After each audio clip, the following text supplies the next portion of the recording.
तो आप सभी को नमस्ते प्रणाम। मैं आपका अपना ठाकुर प्रखर सिंह और रात के 10 बज चुके हैं और कहानी का जो सिलसिला है बदस्तूर जारी है। आज की कहानी की बात करूँ तो आज की कहानी एक ऐसी कहानी है जिस कहानी में आप ये देखेंगे कि कातिल अपने आप को बचाने के लिए न जाने कितने तरीके अपनाता है। कभी वो जगह छोड़ के भाग जाता है, कभी कभार ऐसा होता है कि नाम पहचान सारी चीज़ें बदल के अलग दुनिया में मस्त। कभी कभार कुछ कातिल ऐसे होते हैं जो देश छोड़ के भाग जाते हैं, तो फिर पुलिस की टीम जाती है, उनको विदेश से भी पकड़ के लाती है। कभी कभार ऐसा होता है कि कुछ कातिल अपनी नाम अपनी पहचान को इस कदर बदल लेते हैं कि पुलिस वाले खोजते रहते हैं, कुछ खबर नहीं लगती। एक कहानी तो मैंने आपको सुनाई, तो उसमें 44 साल लग गए थे। शंकर लाल माली का एक कत्ल था राजस्थान का, लगभग 44 साल बाद उसमें कालू गिरफ्तार होता है। अब ये तमाम तरीके अपनाते हैं, लेकिन इन तमाम तरीकों में पुलिस वालों के पास एक एडवांटेज रहता है कि पुलिस वालों को ये पता रहता है कि जो कातिल है वो फरार है और हमें उसे खोजना है। लेकिन इसके अलावा अगर कभी ऐसा हो कि पुलिस वालों को यही नहीं पता हो कि कातिल है या मर गया, पुलिस वालों को ये लगे कि कातिल की मौत हो चुकी है और कातिल जो है अपने आप को बचाने के लिए खुद का ही कत्ल कर दे। कत्ल करने के बाद उसकी जान अब कातिल की चली गई, बॉडी पुलिस वालों के हाथ लग गई। फिर जाहिर सी बात है, जो नया मामला होगा, जो पुराना मामला होगा, सारे मामलों को बंद करना होगा। लेकिन अब मामला बंद हो गया, सारी चीज़ हो गई, कोर्ट कचहरी का चक्कर खत्म हो गया। लेकिन जैसे इस घटना के 20 साल गुजरते हैं, अचानक से जो शख्स पुलिस की नज़रों के सामने मरा था, जिसकी बॉडी पुलिस वालों ने बरामद की, जिसका अंतिम संस्कार पुलिस वालों के सामने ही हुआ, उस आदमी को पुलिस वाले कहीं जिंदा पकड़ लेते हैं। यानी एक कातिल जो अपने आप को बचाने के लिए पहले खुद को मारता है, फिर कुछ लोगों को और मारता है, उसके बावजूद भी पुलिस वाले उसे कब्र से खोद के निकाल लेते हैं और उसे जिंदा कर देते हैं। आज की कहानी एक ऐसे ही कातिल की कहानी है। तो सीधा सीधा इस कहानी का रुख करते हैं। और इस कहानी की जो असल शुरुआत होती है वो होती है साल 1980 से। हरियाणा में एक जगह है पानीपत, और इसी पानीपत में एक गांव है पत्ती कल्याण गांव। इसी पत्ती कल्याण गांव में एक शख्स जिसका नाम था बालेश, वो रहा करता था। बालेश पढ़ने लिखने में ठीक ठाक था। 1980 में भी उसने 8वीं तक पढ़ाई की। अच्छा, 1980 में 8वीं तक की पढ़ाई का बड़ा महत्व था, सारे लोग बड़ा सम्मान करते थे अगर कोई 8वीं तक पढ़ लिया हो। ये भी मैंने सुना है कि 8वीं तक पढ़ने के बाद 1980 में तो सरकारी नौकरी और खासकर टीचर की जॉब ऑफर कर दी जाती थी। तो जब इसने 8वीं तक पढ़ाई की तो इस वजह से इसको अलग अलग जगहों से सरकारी नौकरी के ऑफर आने लगे। संजोग से बॉडी फिजिक इसकी बड़ी अच्छी थी, इस वजह से अब ये सेना में जाता है। जाने के बाद वहाँ पे ज्वाइन करता है अच्छे खासे पद पे, ठीक ठाक सैलरी भी उसकी थी। इसी दौरान इसकी शादी भी हो गई। अब शादी होने के बाद घर पे बीवी है, ये खुद सेना में अपनी सर्विस दे रहे। इसके बाद लगातार साल दर साल ये सर्विस देते रहे, इनकी तरक्की भी होती रही। 1981 से इन्होंने सर्विस देना शुरू किया था। सर्विस देने के बाद 1996 तक ये लगातार सेना में रहे। अब सेना से 1996 में इन्होंने रिटायरमेंट ले ली। रिटायरमेंट लेने के बाद उस समय इनकी उम्र लगभग 32 से 34 साल के आसपास थी। मेडिकल ग्राउंड पे इन्होंने रिटायरमेंट ली थी। चूँकि इनकी कमर की हड्डी में कुछ दिक्कत थी, इस वजह से जो सेना का एक पूरा लाव लश्कर होता है पहनने का, एक बुलेट प्रूफ जैकेट, कुछ हैंड ग्रेनेड्स होते हैं, कुछ अत्याधुनिक हथियार होते हैं, तो ये तमाम चीज़ें शायद उनके हिसाब से थी नहीं। तो फिर इन्हें लगा कि अब रिटायरमेंट ले लेनी चाहिए। अब कच्ची उम्र में इन्होंने रिटायरमेंट ले ली। अब एक आर्मी का ऑफिसर घर पे बैठ भी नहीं सकता, तो फिर इनके जहन में आया कि चलो कुछ करते हैं। तो फिर क्या, तो इन्होंने फिर अपने आसपास के इलाकों में कुछ काम धंधा देखने की कोशिश की। लेकिन जिस हिसाब से डिसिप्लिन वाला जीवन इन्होंने जिया था, उस हिसाब से कोई काम धंधा इनको मिला नहीं। अब काम धंधा मिला नहीं तो फिर इन्हें लगा कि इस जगह को छोड़ते हैं। छोड़ने के बाद यहाँ से निकलते हैं और चलते हैं कहीं और। इसी सोच के साथ इन्होंने 1996-97 की ये बात है, रिटायरमेंट होने के 1 साल बाद ये हरियाणा से आ जाते हैं दिल्ली, और दिल्ली में ही अपनी पत्नी के साथ और अपने बच्चों के साथ रहने लगते हैं। अब वहीं पे इन्होंने फिर कुछ काम दूत करने की सोची। इनके 2 भाई थे, वो भी आ जाते हैं। इनमें से एक का नाम था महेंद्र और दूसरे का नाम था सुंदरलाल। ये अपने दोनों भाइयों के साथ वहीं पे रहने लगे। रहने के दौरान फिर इन्होंने काम धंधा करना शुरू किया। इधर रिटायरमेंट हो गई थी तो पेंशन वगैरह आ ही रही थी, तो पैसे भी ठीक ठाक थे, इधर सेविंग भी थी। तो इन्होंने फिर काम धंधे को थोड़ा सा और आगे बढ़ाया और ट्रांसपोर्ट का बिजनेस शुरू कर दिया। अब जब ट्रांसपोर्ट का बिजनेस शुरू कर दिया तो 1-2 ट्रक वगैरह भी इन्होंने खरीदी। ट्रक वगैरह भी ये चलाने लगे। इस वजह से भी सारी चीज़ें अब ठीक ठाक चल रही। अब लगभग 3 सालों तक इन्होंने जब ट्रक वाला काम किया, साल 2000 आ गया और इसी साल 2000 में एक अजीब चीज़ हुई। दरअसल साल 2000 की ये बात है जब अचानक से इनके ऊपर एक चोरी का मामला दर्ज हो गया। किसी ने कंप्लेन कर दी कि इन्होंने कुछ चोरी की है। अब चोरी का मामला दर्ज हुआ, मामला पुलिस में गया।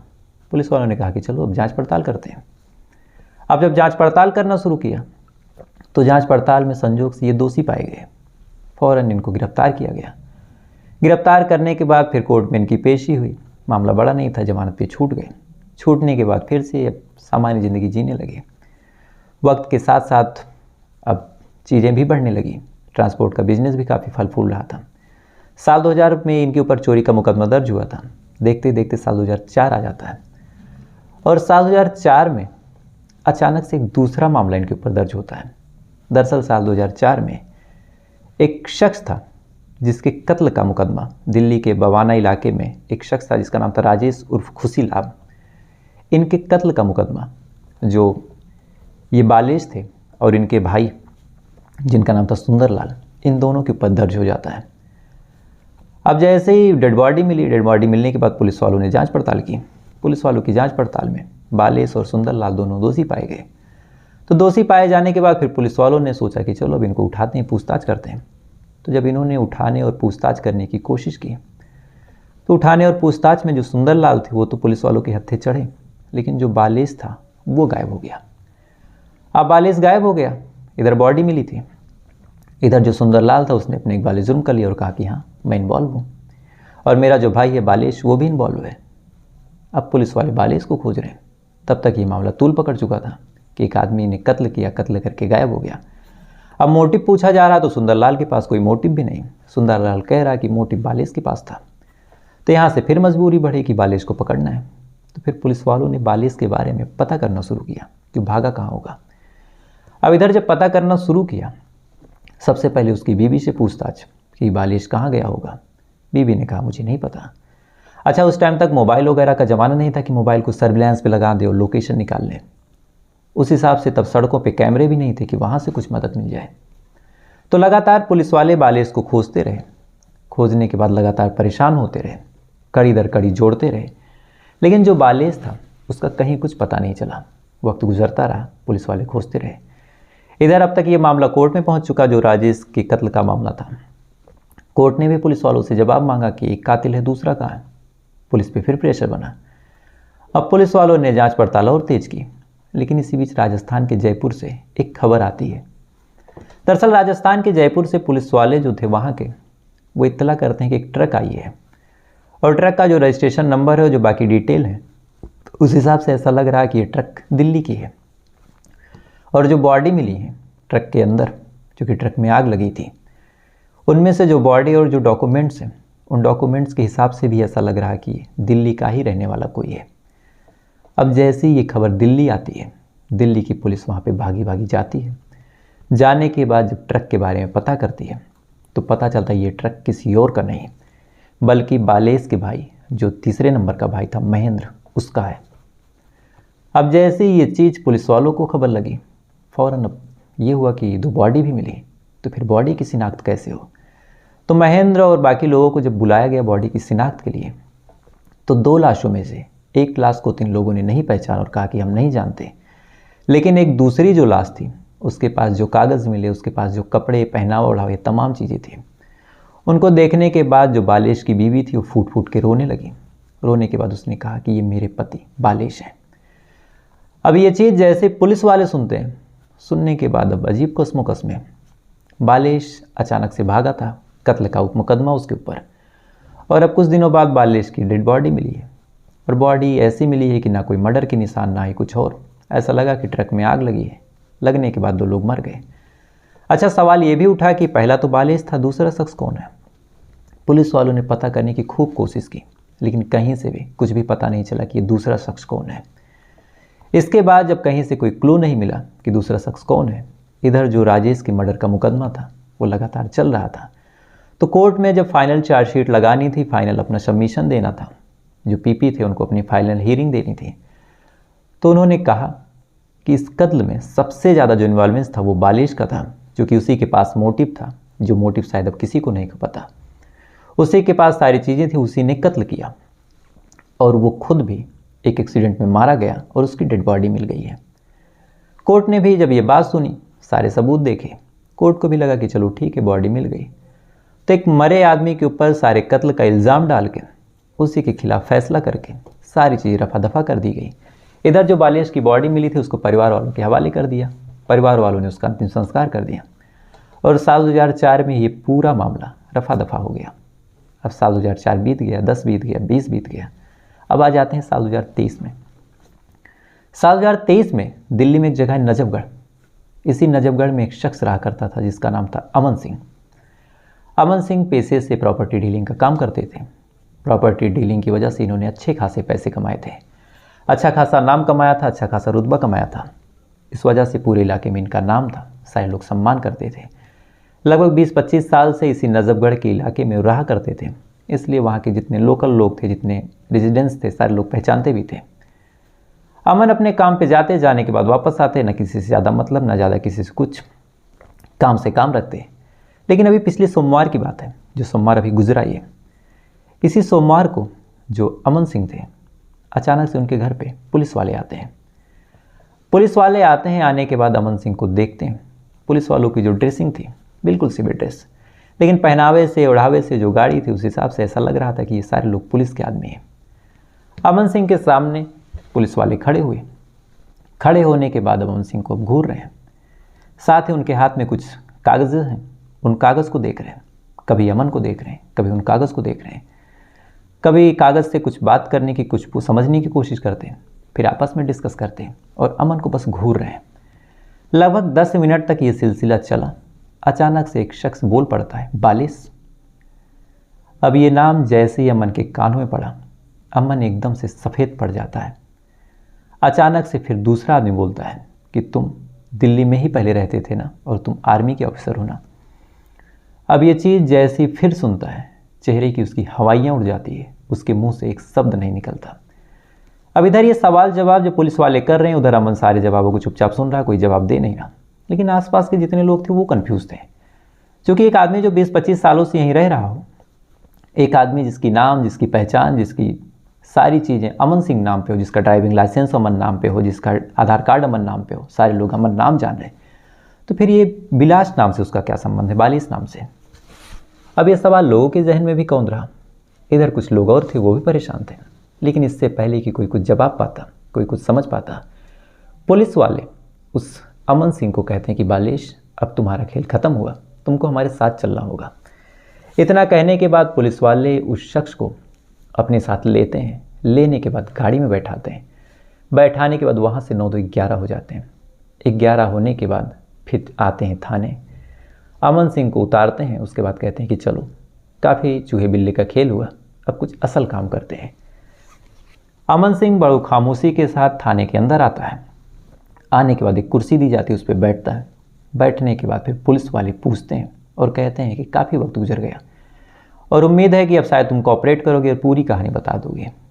इसके बाद उस शख्स से जब पूछा गया तो फिर उस शख्स ने अपना एक बाले जुर्म भी किया, पूरी कहानी भी बताई कि अमन सिंह कौन है और बालिश से उसका क्या संबंध है और 20 सालों का ये चक्कर पूरा क्या है। दरअसल जब पुलिस वाले पूछताछ करते हैं तो फिर पूरी कहानी वो बताता है और कहता है कि हाँ साहब, मैं ही बालिश हूँ। और साल 2004 की बात है। मेरा एक दोस्त था जिसका नाम था राजेश। मैं भी शराब वगैरह पीता था, राजेश भी शराब वगैरह पीता था। शराब पीने की वजह से हम दोनों में दोस्ती थी। दोस्ती में अक्सर हम लोग पैसे का लेन देन भी करते थे। इसी दौरान मेरी घर पे राजेश के आना जाना हो गया और मैं भी राजेश के घर आने जाने लगा। तो जब मैं राजेश के घर आता जाता, इसी दौरान मेरी नज़र राजेश की बीवी से लड़ गई। अब राजेश की बीवी से जब मेरी नज़र लड़ी, उसके बाद आंखों ही आंखों में हम दोनों में इशारा हो गया। इशारा आगे बढ़ा, दोनों के बीच दोस्ती हो गई और दोस्ती भी जब आगे बढ़ी तो हम दोनों के बीच नज़दीकियाँ बढ़ गई, दोनों के बीच संबंध हो गया। अब ये संबंध हो तो गया, लेकिन इस बारे में किसी को कानो कान खबर नहीं थी, ना कोई जानता था, ना कोई समझता था। जब कभी बहुत मौका लगता तभी हम लोग बात करते, जब कभी बहुत मौका लगता तब हम दोनों मिलते जुलते। मोबाइल वगैरह का ज़माना नहीं था तो पकड़े जाने का ज़्यादा चांस नहीं था। ये सिलसिला लगातार चलता रहा, लगातार हम दोनों की दोस्ती भी रही। लेकिन साल 2004 में मैं और मेरा भाई सुंदरलाल और राजेश उर्फ खुशीलाल, हम तीनों बैठ के शराब पी रहे थे। शराब पीने के दौरान किसी बात को लेकर झगड़ा हुआ और झगड़े में मेरे मुंह से निकल गया कि मेरा तुम्हारी बीवी से अफेयर है, और साथ ही पैसे को लेके भी हम दोनों के बीच झगड़ा हो गया। अब जैसे झगड़ा हुआ, हम भी नशे में थे, वो भी नशे में था। इस वजह से हम तीनों के बीच हाथापाई होने लगी, यानी बालिश और सुंदरलाल एक तरफ और राजेश दूसरी तरफ। अब हाथापाई हुई तो ये दोनों हावी हो गए। शराब के नशे में इनके हाथों कत्ल हो गया। अब जैसे ही कत्ल हुआ तो कत्ल होने के बाद अब शराब का नशा जब उतरा तो फिर हमें लगा कि क्या हुआ। हमने वहाँ पे बॉडी छोड़ी, छोड़ने के बाद वहाँ से भाग गए। लेकिन अब ये बॉडी छोड़ के भागे तो थे, लेकिन पुलिस वालों के कानों में जब खबर पड़ी कि एक कत्ल हुआ है और उन्होंने जांच पड़ताल जब की तो पुलिस वालों को तुरंत पता चल गया कि राजेश के साथ कोई और नहीं था, बालेश और सुंदरलाल थे। इसलिए पुलिस वालों ने अब इन दोनों को उठाने का प्लान बनाया। अब उठाने के दौरान जब सारे प्लान पुलिस वाले बना रहे थे तो इस बात की भनक बालेश को भी लग गई। इसीलिए सुंदरलाल को छोड़ के बालेश अपने एक भाई जिसका नाम था महेंद्र, उसकी ट्रक लेके भाग जाता है राजस्थान। अच्छा, भागने के दौरान उसके जहन में एक और प्लान था कि बचना कैसे। इसलिए रास्ते में वो दो मजदूर, जिनमें से एक का नाम था मनोज और दूसरे का नाम था मुकेश, दोनों बिहार के रहने वाले थे और दिल्ली में नौकरी खोज रहे थे, उनको भी रास्ते में ट्रक में बैठा लेता और कहता है कि काम करो, तुम मेरे साथ चलो, तुमको मैं नौकरी दिलवा दूंगा। अब दोनों बेचारे आए थे, आने के पास कुछ करना था नहीं, नौकरी का ऑफर सामने से बेचारे बैठ गए। उसके बाद ये लेके ट्रक में निकलता है, निकलने के बाद उनको शराब पिलाता है और जैसे वो लोग नशे में होते हैं ये फ़ौरन ट्रक में आग लगा देता है। अब आग में वो मजदूर और उसका दूसरा साथी यानी मनोज और मुकेश जल जाते हैं। वहीं पे अपने डॉक्यूमेंट वगैरह छोड़ देता है। छोड़ने के बाद ऐसा प्रिटेंड करता है, साथ ही अपनी बीवी को ट्रेन कर देता है कि एक काम करो, अब सबके आगे ये नाटक करना कि मैं मर गया हूँ और ऐसा करने से तुम्हें काफ़ी फ़ायदा होगा। क्योंकि सेना में था तो वहाँ से भी काफ़ी पैसे मिलने थे, इसने कुछ LIC वगैरह भी करवाई थी, उसके भी पैसे मिलने थे, साथ ही जो ट्रक का इंश्योरेंस था उसके भी पैसे, तो 3 तरह के फ़ायदे और साथ ही कत्ल के मामले से भी मुक्ति। तो फिर परिवार वालों ने भी नाटक किया। बीवी ने एक स्वीकार कर लिया कि ये मेरा पति है। अब पत्नी ने स्वीकार किया तो फिर कोई चांस बना नहीं। जब बॉडी मिली तो बॉडी हवाले कर दी गई, अंतिम संस्कार हो गया, मामला रफा दफा हो गया। लेकिन अब जब साल दर साल गुजरते रहे और कहीं ना कहीं पुलिस वालों के आसपास के जो लोग थे उन्होंने जब देखा कि बीवी भी अब कहीं किसी से बात कर रही है और ऐसा उन्हें रियलाइज़ हुआ कि कोई शख्स है मिलता जुलता जो शायद आ रहा है और शायद वो मरा नहीं है, तो फिर उन्होंने धीरे धीरे इन्फॉर्मेशन देना शुरू कर दिया क्राइम ब्रांच को कि एक मामला जो साल 2004 में बंद हो गया है उस मामले में अभी बहुत कुछ बचा है। तो फिर जब क्राइम ब्रांच को इन्फॉर्मेशन मिली तो क्राइम ब्रांच ने फिर नज़र रखना शुरू किया बीवी के ऊपर, और बीवी के ऊपर जब नज़र रखी तो पता चला कि हाँ कोई शख्स है अमन सिंह नाम का जो दिल्ली के नजफगढ़ में रहता है और इसी अमन सिंह से ये बात करती है, और हो ना हो ये अमन सिंह कोई और नहीं बालेश ही है। इसके बाद पुलिस वालों ने और क्राइम ब्रांच ने एक जॉइंट ऑपरेशन किया, जांच पड़ताल की, और जांच पड़ताल में फिर जब खबर पुख्ता हुई कि ये कोई और नहीं अमन सिंह ही बालेश है तो फिर पुलिस की टीम वहाँ जाती है, जाने के बाद गिरफ्तार करती है और ये पूरी कहानी निकल के सामने आती है। यानी एक आदमी जिसके ऊपर एक कत्ल का मुकदमा चल रहा था उसको दूर करने के लिए उसने 2 और कत्ल कर दिए। अब टोटल इसके ऊपर 3 कत्ल का मुकदमा चलेगा और 3 कत्ल यानी कम से कम उम्र कैद की सज़ा होगी। तो अजीब अजीब तरीके के कातिल होते हैं, बचने के लिए अजीब अजीब तरीके के दिमाग लगाते हैं। इधर बीबी ने क्या खूब एक्टिंग की, परिवार वालों ने भी क्या खूब साथ दिया। तो अजीब सी ये कहानी थी। तो फिलहाल ये थी पूरी कहानी। अब आपसे कल फिर मुलाकात हुई किसी दूसरी कहानी के साथ। तब तक अच्छे रहिएगा, खुश रहिएगा, अपना ख्याल रखिए, अपने देश का ख्याल रखिए। जय हिंद, वंदे मातरम।